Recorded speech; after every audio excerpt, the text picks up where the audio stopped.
ریاست تلنگانہ کے دارالحکومت حیدرآباد میں ہائیڈرا کی غیر مجاز تعمیرات کے خلاف انہدامی مہم۔ Hyderabad disaster response and asset monitoring and protection HYDRAA ادارے کی جانب سے آج گنڈی پیٹ میں غیر مجاز تعمیرات کے خلاف کریک ڈاؤن کرتے ہوئے خانہ پور میں غیر مجاز تعمیرات کو منہدم کر دیا گیا۔ ان عمارتوں کے مالکین نے اجازت کے بغیر یہ کاروباری کمپلیکس بنائے تھے۔ صبح سے ہی انہدامی کارروائی دیکھی گئی۔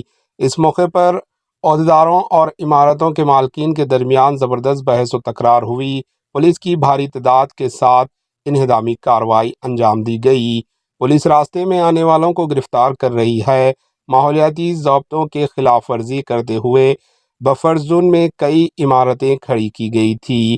اس سلسلے میں شکایات موصول ہونے کے بعد ہائیڈرا کمشنر رنگناتھ نے کارروائی شروع کی۔ پولیس کی بھاری موجودگی میں عملہ نے غیر قانونی عمارتوں تعمیرات کو منہدم کر دیا۔ Bureau report AHN news. AHN news کو لائک کریں، شیئر کریں اور سبسکرائب کرنا نہ بھولیں۔